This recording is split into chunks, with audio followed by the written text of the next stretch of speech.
Welcome to Let's Talk WWII Harpenden. We do this every week, and we get the privilege of speaking with international speakers that we have in the school, as well as guests that come through, and we get to learn from them and from their experience. Today I have the privilege of speaking with Charlie Colchester. Such a treat for me because I've heard your name for years, and I just haven't been able to figure out who is this guy that everyone's talking about. And I had the privilege this morning to chat with you briefly, and I've been just thinking about our conversation ever since. And what struck me is just the way that you've touched on so many spheres in your life. And you maybe didn't set out to do that, but God found you as a willing person that surrendered his life, and God just put you in those places at the right time. So hopefully we'll get to learn a little bit about that today. But you're here because you're speaking in our third school, the School of International Relations and Diplomacy. Indeed. Yeah. That was hard to remember. I hope I got that right. Quite a handful. Yeah. And what I've heard is after many weeks of tenuous conversations and subjects, you've been a big teddy bear that's come in and loved on everybody and had great stories that you've shared with people. So I want to learn more about your past because you have an illustrious background and past, but you have an amazing career and what God's done through your life. So tell us a little bit about yourself to begin with, Charlie. Well, it's, as I told you this morning, it's quite a long story. God's faithfulness to me and the wonderful adventure of getting married to my wife and then having 6 fantastic children together, and then being involved in some truly fascinating work. Quite a lot of it pioneering, quite a lot of it entrepreneurial, and just understanding a little bit more day by day how much God loves me and how much He's for me and how fabulous it is to serve this amazing living God. Great. And I originally heard about your upbringing because you have an upbringing that very few people in the world in history will have had, and it's obviously shaped who you are and some of the experiences you've been privy to. Can you share a little bit about your family? Yes, I'm unusual insofar as my parents were both working for the Secret Service when I was born, for MI6. So my father was an intelligence officer posing as a diplomat. And therefore, my upbringing started, I was actually born in London, but I immediately moved to Turkey and lived there for 5 years with my parents. And I'm one of 5 children that my parents had. 3 brothers and 1 sister. And we had a marvelous time in each of the countries that we lived in. It was a very happy family. I was given a very privileged upbringing, a fantastic education. Initially, I went to preschool in Swiss German part of Switzerland, where my father was moved when he was now working in Zurich. And then I went to private school in England, in Oxford, and so did my brothers. And then we went on to a very well-known public school called Radley in England. And then from there, all 4 of us brothers all went one after another to Magdalen College, Oxford. Okay. And having a father who was not what he appeared to be was very interesting. I'm rather an open person. My father always said that you'd be absolutely hopeless in this work. But he was sweet as a man, actually, and a very good father. My mother had already had quite a lot of experience in intelligence because she worked at Bletchley, in the code-breaking place at Bletchley, with Enigma and all of that. So she'd had that experience, and the reason for that was that my grandfather was a very, very senior man in the Air Force. Tub, as we called him, because he looked like a tub. He was 5'4" and round. Was a brilliant, brilliant man in the Air Force, and he'd actually lied to get into the First World War and said that he was 18 when he was 16. And so he joined up, and he was a colonel by the time he left, the war ended. at the age of 18. So there he was, a colonel, 18, and he was a colonel. And he went on being a leading man in the RAF when it started from 1918, winding up as the supreme Allied commander of all the air forces of the Allies in the Mediterranean, the Middle East, and Africa. And it was my parents' great joy to get married in Cairo. Is that right? In the cathedral in Cairo. And Is that obviously, St. Mark's Cathedral? What? well, it was the previous one, Okay. in fact, which is in the square there. It had to be pulled down because the square was expanded, and they then built the new cathedral, which is there now. What a story. Wow. Yeah, and because my mother was the daughter of one of the big supreme Allied commanders, and naturally it was a very big thing in the context of Egyptian society, so it was a huge wedding. And they, it was so funny, they used to laugh about it. They were given 248 silver ashtrays with a silver crown in the middle, which was a sort of piece of currency that everybody could get hold of. And we, all my youth, we had these ashtrays floating about, gradually diminishing in number. So you spent some time in Turkey, you spent some time in Egypt, and I know from our conversation earlier, the Lord has taken you some other countries that I want to get into. But I'm just very curious, did you know your parents were both spies? Well, we did actually. It's a bit of a naughty story because it's supposed to be the Official Secrets Act, but we did actually find out, my brother and I, about them because we rumbled my father when he was having the house swept for microphones when we lived in Athens in Greece. It's a long story which I won't bore your viewers with now, but it's a hilarious story, but we managed to tie him down. And he just had to admit we were a very close family. So all our late teenage years and then through into the time that we were, young 20s, we knew very strongly that this was what was going on in the background. And one of the rules was we were never allowed to go behind the Iron Curtain because if we had, we would have compromised my father's position. And he was involved in some pretty high-flown, tricky work, dealing with counter-espionage on the one side, and we had the misfortune or interest to have dealings with Kim Philby and other people like that. Then Kim Philby even came to stay with us in Switzerland when we used to live there, just before finally he defected to the Soviet Union. And that was really hard, actually. We were conscious of my father being under enormous strain with that because so many wonderful agents were being shocked to the Russians by Philby and his team, Donald McLean and so on. And so this was very, very serious. And my father had a very strong antipathetical attitude towards the Soviet Union. He thought it was an extremely evil regime.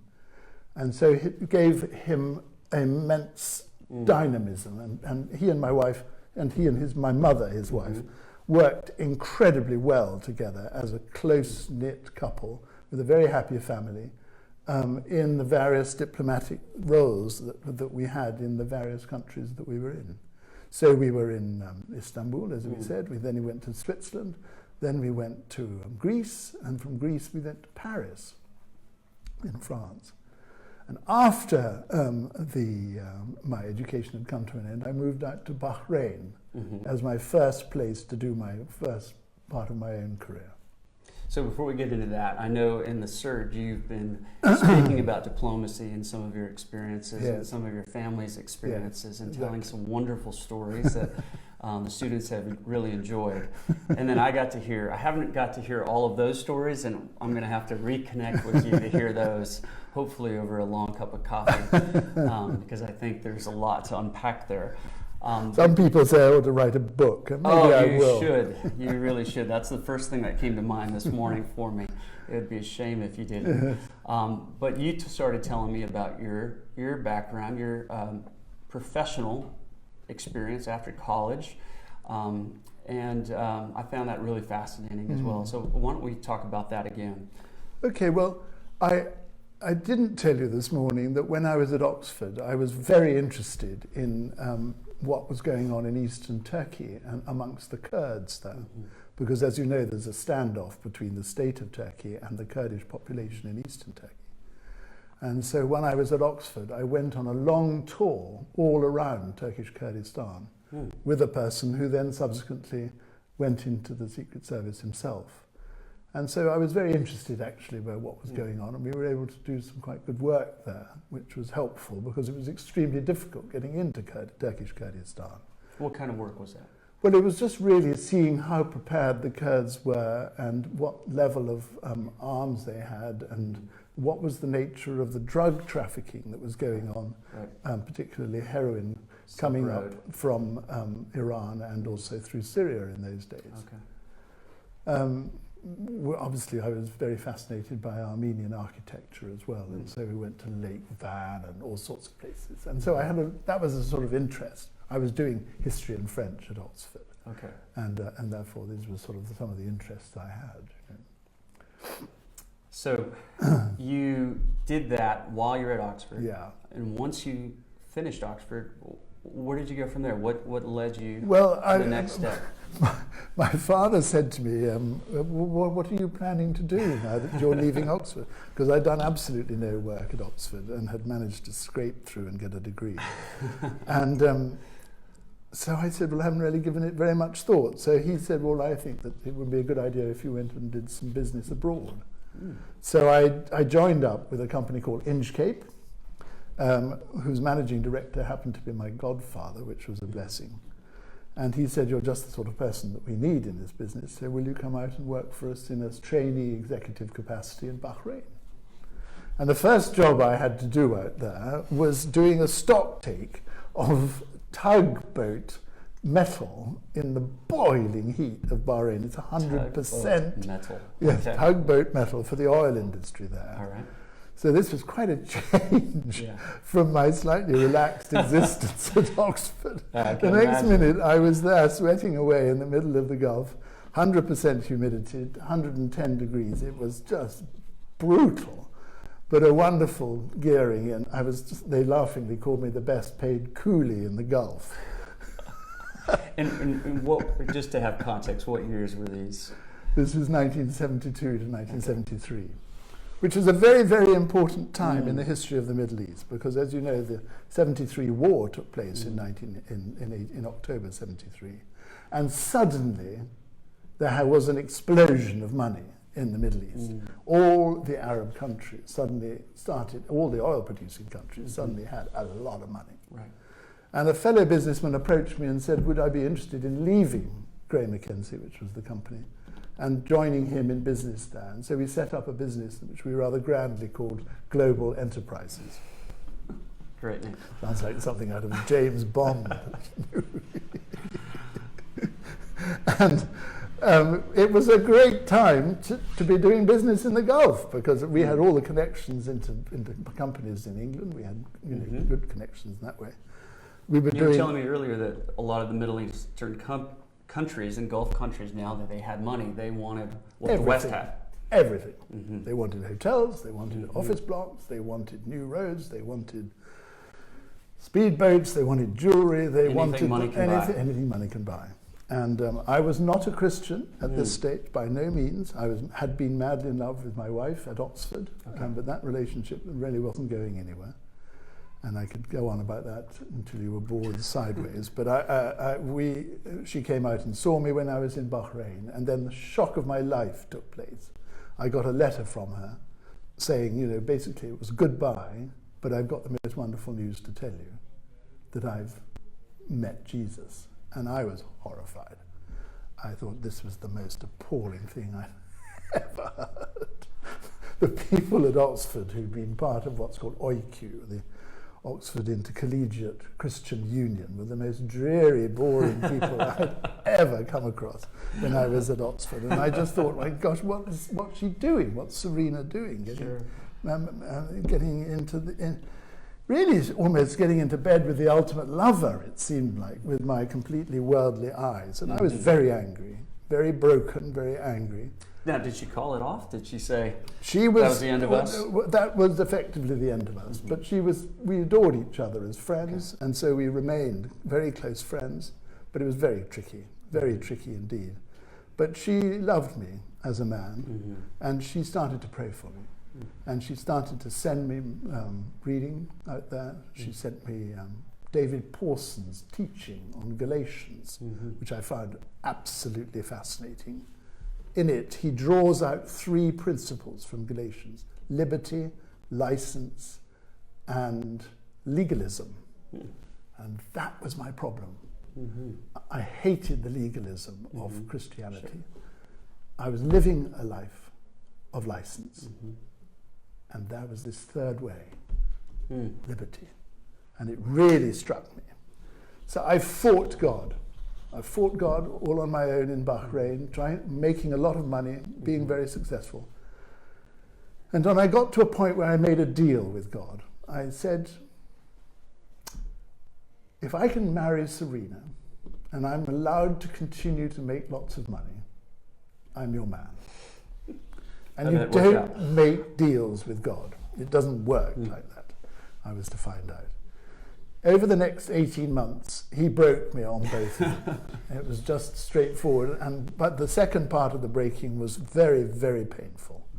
But as you can see, talking to me, I was a very arrogant man, very proud of myself, very proud. Not exactly. Not the words I was thinking. Man alive, when I suddenly found myself at the age of 24 and a half, with about £1 million worth of debt, and having been reneged on by a business partner, I was shocked and broken and humiliated. At 24, so you really have reached the height in many respects. I mean, a new territory, a lot of money, everything that goes with that, probably a lot of temptations, a lot of power, and then to go the complete opposite direction into debt and almost bankruptcy at 24 to have that weight on your shoulders.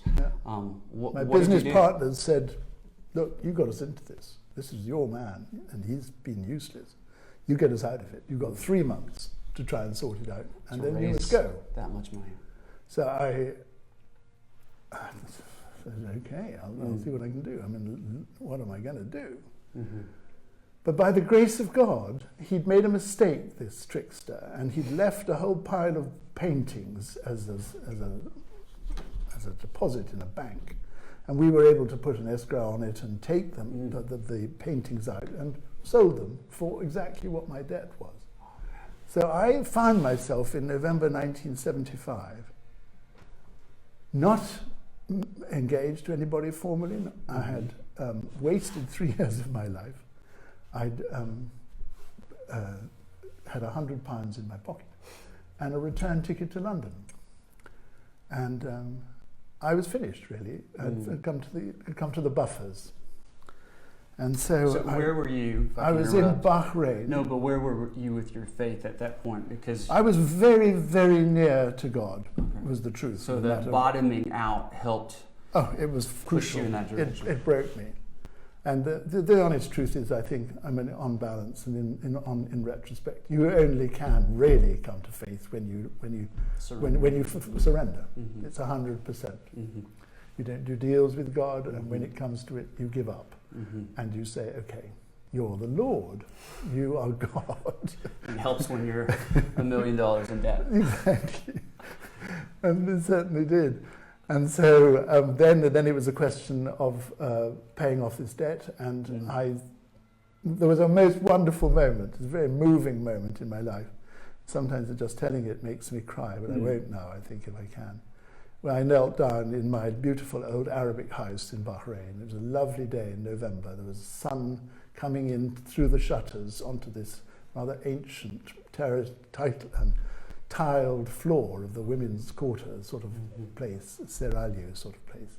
And I knelt down and I said, okay, Lord, I've got nothing. This is a complete disaster. What do you want to do? Here's my life. And almost immediately, he started doing the most extraordinary things. The speed of the response was staggering, absolutely staggering. I was totally taken by surprise by how quick things moved. From the time that I knelt down to when I came back to the Gulf 5 days later with a new career, with a new salary, with a new job and a whole mass of jewelry to sell to all of these people in the Gulf, and a whole catalogue which had been, I didn't know anything about it, but had been created for me, all unknowing, to take round the Gulf was just like a miracle. Okay, so you skipped over that a little bit, some of the detail you shared this morning, and it is worth unpacking. So just to recap, you were at the end of your rope, you knelt down, you cried out to the Lord. And it was like the prodigal son. It was the prodigal son. The light came through the shutters, and then you had some more opportunities come your way within a very short period of time. But it wasn't one thing; it was multiple opportunities that came your way, and that's even more remarkable to me. Yes, because I've seen God do that in my life too, and it's only God's favor. You know, it's the only way you can describe it. So tell me about those opportunities, because each one of them was mind blowing. Yeah, well, this was the Queen's Jeweller, Collingwood Conduit Street, as it was called, and they had been preparing for some months a special catalogue of very beautifully taken photographs on slate of fantastic pieces of jewellery. The business was on the rocks in the UK. The economy in the UK was bottoming out. It was absolutely dreadful. And they really were desperate. They needed to find a new market. And I was apparently the person that they'd chosen to be the reason and the way out, because they knew I had amazing contacts up and down the Gulf for the work that I'd been doing, and indeed I did have, all into all the ruling families, many of the big trading companies and families and so on. And so out came £2.5 million worth of jewellery and a lovely girl to help me sell them, and a security guard, and we just took this stuff around the Gulf. That was all very fine and dandy, and the stories are hilarious, and it was a very interesting journey getting into this new thing. And I found favour with the company. I helped them to survive a difficult part of their journey. They asked me to set up Collingwood in Harrods, which I did for them. And then the managing director asked me whether I'd be prepared to be his successor in the business and become his managing director after that. But I had been talking with Serena for some time, thinking about various things that we could do, and we decided actually that the Lord was calling me to set up a coffee bar in Victoria. And this was the sort of mad thing. I had this publicity engine going, a little company. I had a lovely advertising company. I was doing a lot of very high-end advertisements in Vogue and Harper's and Queen, and I was floating about in this very, very esoteric, rich London world of very sort of the beautiful people and all that, very fashionable and all of that. But I wasn't happy. And this was not how I really wanted to be, but it was a brilliant thing for me to have been able to get married to Serena, have a wonderful honeymoon with her, and have enough money to start our married life together. But I needed to start bedding down my Christianity. And that's where this coffee bar on the high street came in.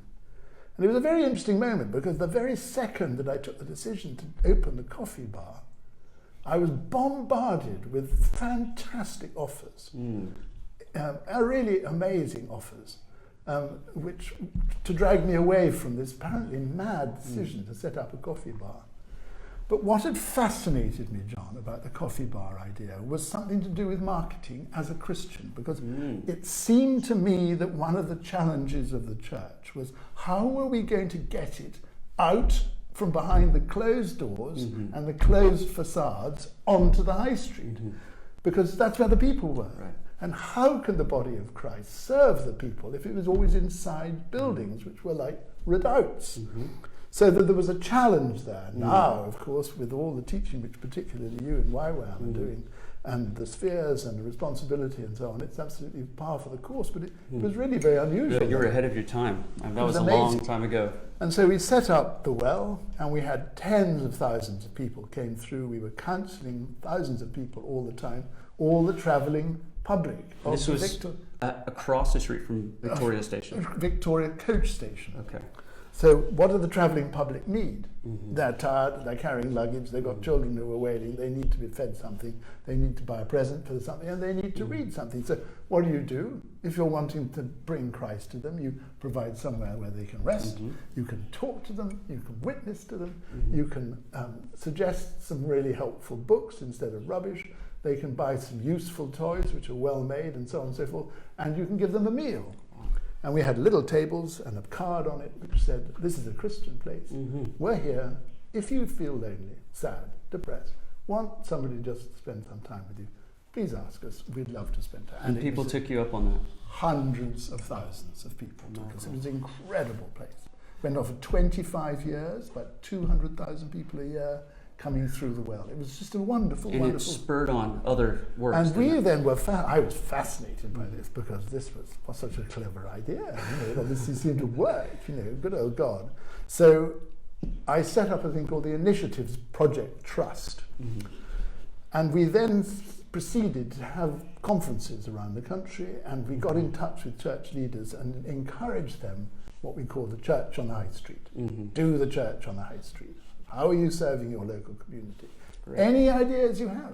Citizens advice, debt counselling, suicide counselling, people just needing to have a warm bookshop, craft shop, gift shop, library, whatever it was. Whatever tickles your fancy, but get out there and start talking to people. And they did. It was really tremendous. Really I think exciting. it's amazing because at that time, England really wasn't a coffee drinking society at that time. You're way ahead of your time in that respect. But just like you said, getting out on the high street for a church, remarkable. We're still learning that today. Well, I think it's still going on mercifully. So it's become common parlance now. It's what people do. And then, you had multiple opportunities to do incredible things, promising a lot more money, a lot more fame, a lot more power. I know. And this was just an idea to do this thing. You didn't know. In hindsight, it was, looking back, remarkable, but you didn't know if it would work or not. I didn't at all. But Serena and I were sure that this is what I was supposed to be doing. And I don't know whether it's worth mentioning, but it was very interesting that in the short time from when we decided to do it, I was asked to do the managing directorship of Collingwood. I was asked to become the managing director of Bonsack Bars. It was a very fashionable bath, luxury bath shop. A very big company asked me to go out and set up the stock market in Ras Al Khaimah, which is one of the trucial states of the UAE, and with enormous salary packages attached to all of them. And do you know that every single one of them I said no to with a laugh, not knowing, because all of them saying, you're potty, you're going off to run a coffee shop. And I said, yes, I am. And then every single one of those opportunities disintegrated. Wow. I didn't know that, of course, in advance. And if I had actually gone down that road, it would have been disastrous, absolutely disastrous. But God in his grace was just, we were laughing by the time the fourth offer came in, which was the sort of... You saw the pattern. The flatmates of one of the royal family, and it was just amazing. My goodness. And so then I started doing quite a lot of consultancy with Christian organizations. And before we get into that, because that's a whole nother bag of good things to pull out. Those, it's so fascinating because those other opportunities, you would have looked at those and they seemed like such a sure bet. They were established, there was a lot of money behind them, and you chose instead, because you and Serena were on the same page, and you chose to choose this thing that God was putting on your heart, which was a great risk. It could have been laughable, your disaster, but the Lord proved faithful. He did, and has done every single day, every step of the way.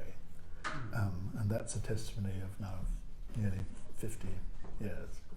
Amazing. Well, we're going to unpack more of this, and I look forward to it. Thank you for joining us. We come every week to bring you international speakers on Let's Talk, and wonderful speakers we have in our school. Charlie speaking in our School of International Relations and Diplomacy. And it's such a mouthful. And we'll be here again next week. Please text in any questions you have or any comments you have. We'd love to hear from you. And we'll be doing part 2 of this conversation next week, so please tune in for that. Thanks for joining us, and thank you, Charlie. Not at all. God bless you. Wonderful.